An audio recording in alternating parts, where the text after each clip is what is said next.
Si tout va bien, on va donc s'intéresser à cette réalisation en fait du côté de Dubreka, à Djoumaya précisément. Nous sommes bien chez le président de la transition, le colonel Mamadi Doumbouya, rapport de bon voisinage.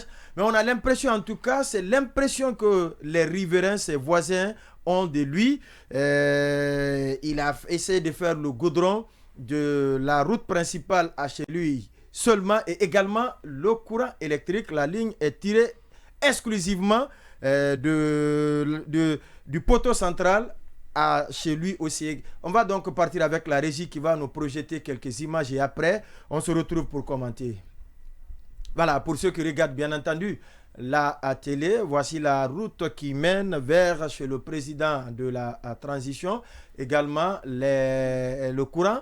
On essaye vraiment de nous faire promener sur cette route bien faite. Il y a, oui, ça a bifurqué, mais ça n'a pas continué à droite. Et de l'autre côté également, on est en train de voir tout ça. Alors, pendant que les images passent, Cheikh Ndoye Sadibou, ce n'est quand même pas une première. Ouais. Sous la Sarakonte, on a vu des hauts commis de l'État faire la même chose. Mais est-ce que c'est de la même façon? Non, je pense que le président devrait donner ou encore s'inspirer de ses prédécesseurs. Oui. On parlait la fois dernière de cette offre qui avait été faite, je pense, par le Premier ministre aux habitants, je ne sais pas de quelle localité, de Boussiman-Bossia, lorsqu'il avait fait la remise de kits, ballons et autres. Là. Ouais. Moi, j'avais posé le débat pour dire peut-être qu'il y a une question de proximité, parce que quand il y a la proximité quand même, vous bénéficiez. Et il n'y a même pas une heure de temps, j'en parlais avec des gens. Je dis, lorsque vous êtes 50 personnes dans une famille et que Dieu arrive à donner une seule personne les moyens, priver les 49, c'est pas parce que vous êtes béni, plus que les autres, mais c'est pour que vous puissiez venir en aide des autres. Alors quand c'est comme ça, vous êtes président de la République, président de la transition, en tout cas, chacun souhaite chef avoir de l'État, un voisin. Vous avez, moi je pense qu'il va essayer de rectifier le tir. Oui. Vous avez mis. Est-ce que c'est pas le voisinage? Est-ce que c'est ceux qui font les travaux? Est-ce que c'est vrai que les moyens ont été mis dans la disposition? Parce qu'on sait quand même, avec nos sociétés entrepreneurs, l'utilisation du budget de souveraineté, ils peuvent profiter de cette occasion pour essayer de diminuer le projet. Je ne sais pas, le président. En tout cas, tel que c'est comme ça. Alors, on a vu Lansana Conté, on a des exemples. Lansana Conté l'a fait, je pense, à Dubreka. Lorsqu'il a été question de venir à Bouramaya, il a mis le goudron, il a mis pour tout le monde. Il y a Dadis aussi tout près, je vais aller même pas loin. À Lambagny tout près. Il a mis le goudron, mais il a mis aussi pour tout le monde. Donc quand c'est comme ça, il faut faire bénéficier bien le voisinage. Ça doit aller au-delà. Je donnais l'exemple aussi de Justin Morel Junior à Solé Primo, où moi personnellement j'ai fait 17 ans. Lorsqu'il a été question de bitumer, en ce moment je pense qu'il était le ministre des télécommunications sous les Dadis et chargé des télécommunications mais aussi de l'information. Vous vous souvenez, à ce moment, la plupart des membres du gouvernement à l'époque avaient profité pour demander à celui qui était en charge des infrastructures routières de venir un petit peu arranger, bitumer les quartiers. Justin Morel l'avait fait, il en avait profité. Donc quand c'est comme ça, il faut profiter quand même des voisins. Mais en autre cas, pire, en autre cas, celui qui avait fait le contraire, c'était Fodé Bangoura. Fodé Bangoura avait mis Transfo chez lui. Mais tenez-vous bien, le Transfo, c'était uniquement pour sa concession.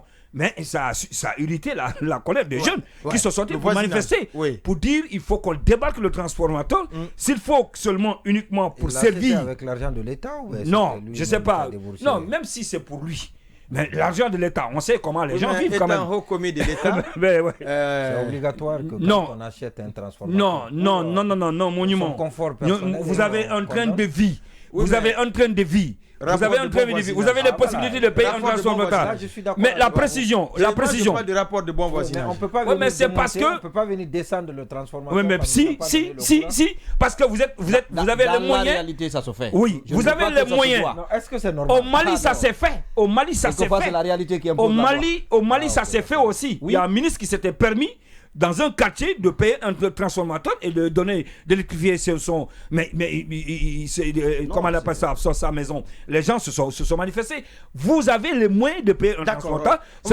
C'est parce que vous êtes commis de l'État.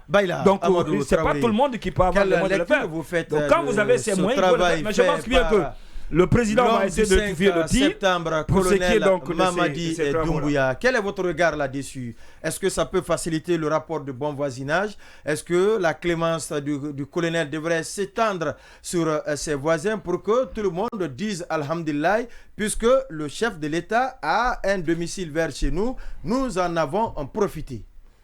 Oui, de toute façon, c'est toujours une fierté pour un quartier ou une commune même d'avoir la résidence du chef de l'État.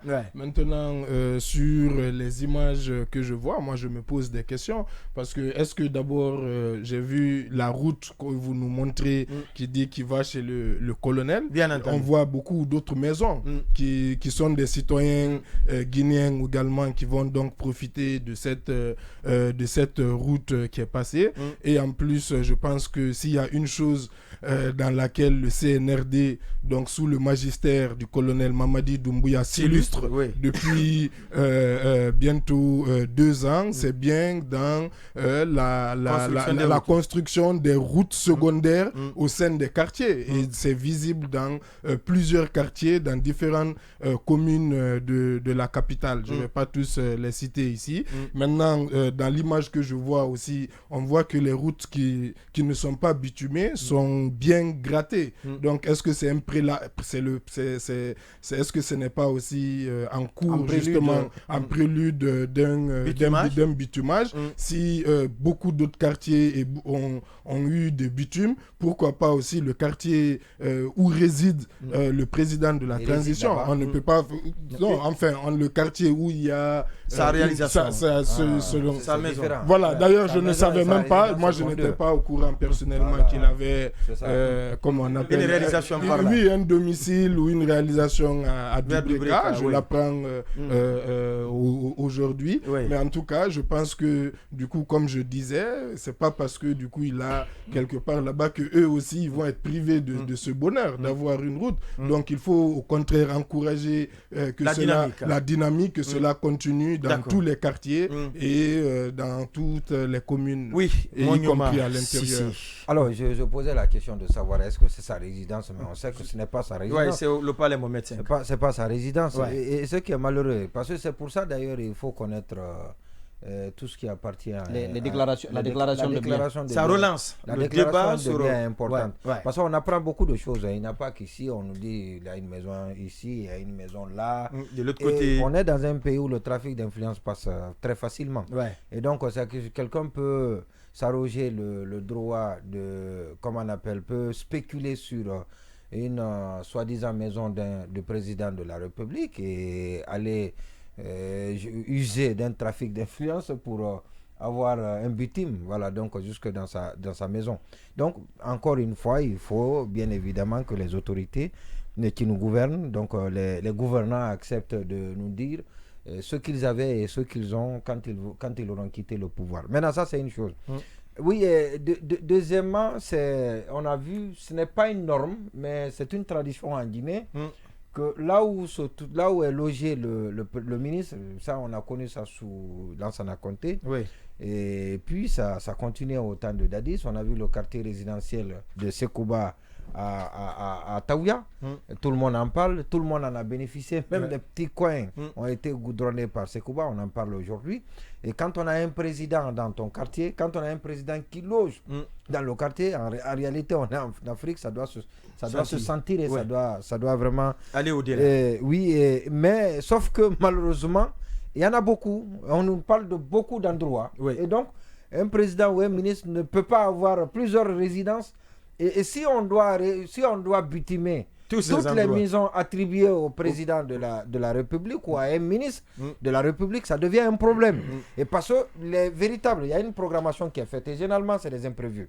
C'est des choses qui ne sont pas prévues dans le budget. Et quand ça arrive, on dit bon, on est à une structure, alors vous devez le faire parce que ce n'est jamais la présidence ou le département qui va le financer. Le département ou le ministre est ministre ou la personne est ministre, donc qui exécute les travaux, finance les travaux plutôt. Donc, c'est les travaux publics, on confie cela aux travaux publics et on grignote, on grappille sur une ligne qui était consacrée à des travaux bien déterminés, la programmation elle est faite. Donc, il y a des gens qui vont être privés je ne sais pas si c'est à tort ou à tort, qui vont être privés des travaux qui sont programmés pour bien évidemment servir, pour faire plaisir à une personnalité qui est soit le président de la République, le ministre, ou ça peut être même le président de l'Assemblée, un président d'une institution de la République. Donc ça ne doit pas être partout.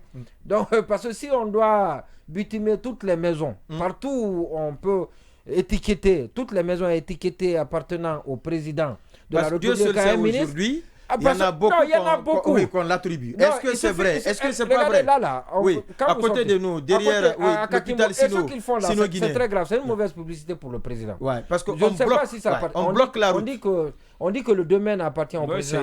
C'est inaccessible, c'est barré. On dit que le domaine appartient au président avant qu'il soit là. Et pour que ce soit barré comme ça, ça doit être une haute autorité. Le problème, c'est avec arrogance ceux qui travaillent là-bas. Parce qu'ils travaillent dans un chantier, sur un chantier du président. Mais ils vous bloquent quand vous venez et puis ils vous traitent avec dédain. Souveraineté oblige. Parce que voilà, donc c'est pas possible ça. Et ça, ce n'est pas une bonne publicité, indépendamment certainement du président de la République. Il ne sait pas qui est dans son palais. Vous dites certainement, indépendamment. Je dis certainement. Non, peut-être qu'il n'est pas au courant. Probablement. Oui, peut-être qu'il n'est pas au courant de ce qui se passe sur le terrain. Oui, mais c'est très grave. Ouais. Et puis après, quand vous sortez là, quand vous partez à la maison, on vous dit encore, il y a quelqu'un qui... Vous pensez qu'il ne vient pas donner d'un bout de doigt qui vous dit, là-bas aussi, c'est sur le président de la République. Dans un pays où on vivote, où on vit au-dessous du seuil de la pauvreté, et quand vous entendez ça, ça vous révolte. Et donc, il faut bien que les gens le fassent avec beaucoup de manières, beaucoup de retenue, avec beaucoup justement... de il faut aussi vérifier si tel est vraiment le cas. Avec beaucoup de... Non, justement, c'est pour ça. Parce que vous ne pouvez pas dire que ça ne lui appartient pas. Parce que vous ne savez pas, connaissez pas son patrimoine. Toutes les informations que le patrimoine des investigations. C'est pour ça qu'il faut faire des investigations. La spéculation dans un pays ne profite pas aux dirigeants. C'est de ça que je parle. Exactement. Et parce qu'en attendant que cela ne soit prouvé que ce n'est pas à lui, il y a beaucoup d'autres Guinéens qui sont informés, qui sont révoltés. Parce qu'eux, ils n'ont pas la possibilité d'avoir accès au chef ou à la source. Un repas par jour, on lui dit non, votre chef, votre ministre, votre président ou bien votre tel directeur à tel autre. Il y en a beaucoup et ça vous révolte. Et donc vous devenez quelqu'un qui est un aigri. D'accord. Et voilà, donc vous êtes contre tout. Et parce que vous dites qu'on ne peut pas se servir de ce qui vous appartient tous. Et vous allez vous poser la question où il a pris tout ça. Si c'est pour le président, on peut estimer que lui, il a un budget de souveraineté, de toutes les façons. Oui, Bokar Sansobari. D'abord, Modjouma l'a dit d'une certaine façon. La question n'est pas nécessairement d'ordre légal, c'est social, le débat. Alors, je pense aussi que cette question pose l'autre débat, c'est peut-être l'origine de nos dirigeants, d'où viennent-ils, qu'est-ce qu'ils avaient avant de venir au pouvoir. Parce que imaginez que... Parce que jusqu'ici, malgré les interpellations, on n'a pas fait la déclaration des biens. Oui, jusqu'ici, les commis de l'État. Mais surtout, je veux dire par exemple... Que même la situation des caisses de l'État normalement n'a pas été présentée. Qu'est-ce qu'on a trouvé après le coup d'État? Qu'est-ce qu'on en a fait? On a même procédé à une vente aux enchères des engins roulants. Mais aucune communication après n'a été faite pour éclairer l'opinion. Je suis d'accord avec vous. Mais je disais aussi que ça pose la question de l'origine de nos dirigeants. Et quand je dis origine, je veux dire origine sociale.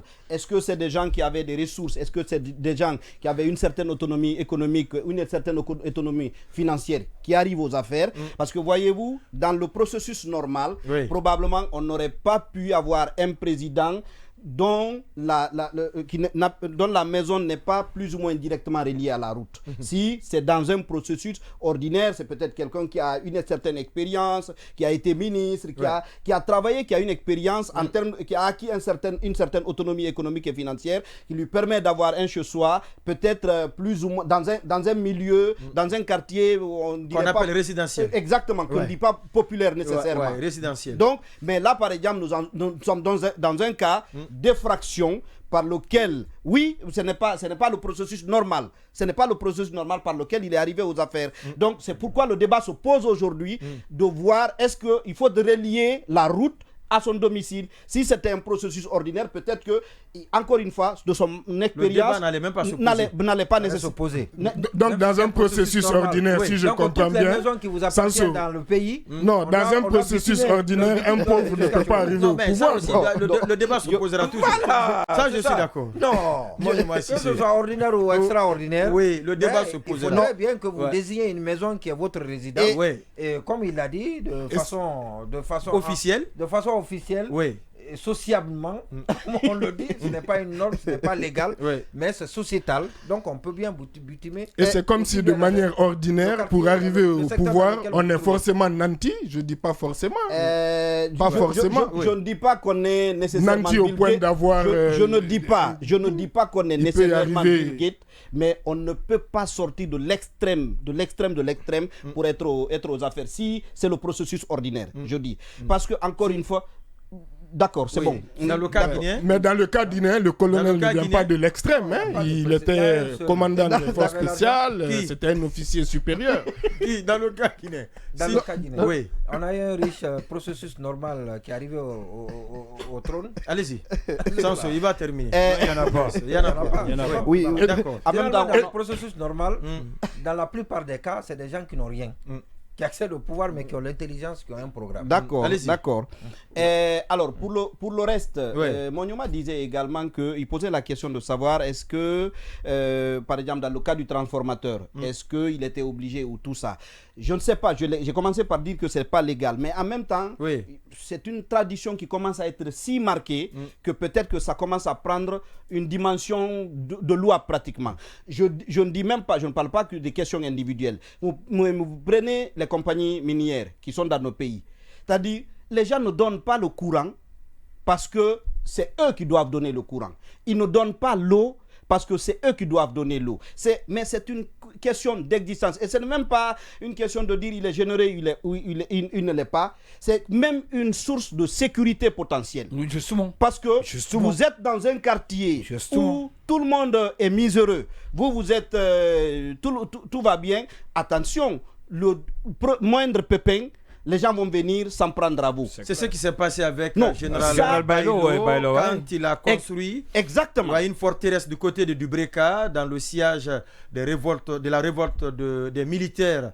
À l'époque, c'était en 2016 avec Pivi. Tout de suite, c'est 2006 peut-être. Exactement. 2006. Mais les gens se sont mobilisés pour... Mais est-ce que c'est les gens ou est-ce que c'était des militaires, attention, qui étaient à l'époque contre les hauts gradés, même au procès du 28 septembre, même pendant le procès du 28 septembre.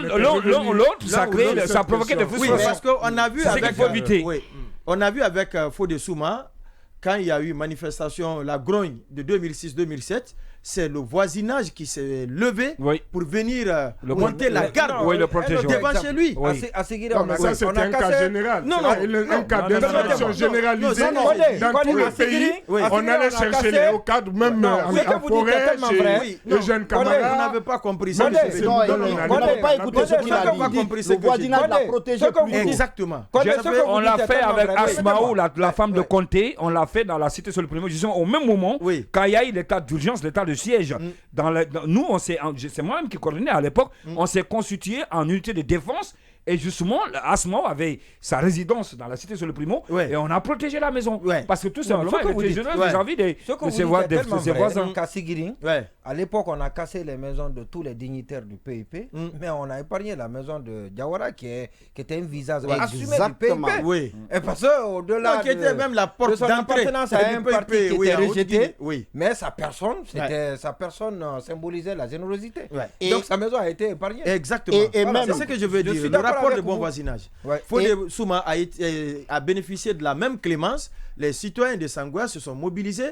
Bailo n'a pas bénéficié de ce même type d'accompagnement de la part de solidarité des citoyens de Dubreka. C'est ce que je veux dire. Mais en même temps, accompagner des militaires armés. Oui, il va terminer, on va progresser. Et pour rester dans la même logique, moi je pense que par exemple, quand vous prenez dans les quartiers, si quelqu'un a les moyens dans un quartier qui n'a pas d'eau, si quelqu'un a les moyens d'avoir un forage, ce n'est pas de gaieté de guerre nécessairement qui permet au voisinage de puiser. Ça, c'est le jour où il y a pépin. Ceux qui viennent puiser chez vous là, mobiliseront d'abord, tout de suite non seulement ils ne viendront pas ouais. s'en prendre à vous, parce qu'ils se rappellent qu'ils s'attaquent à eux-mêmes en s'attaquant à vous fondamentalement, ouais. mais aussi ils vous protègent. Et puis, moi je pose la question, par exemple, est-ce que ce n'est pas suivant cette logique-là que les politiques de RSE, par exemple, pour les entreprises, est-ce que ce n'est pas la même philosophie qui guide ces politiques-là, permettant à ces sociétés d'investir dans leur voisinage? Est-ce que ce n'est pas la même philosophie qui nourrit ces politiques-là? Ouais, Mamadi Diawara, il est...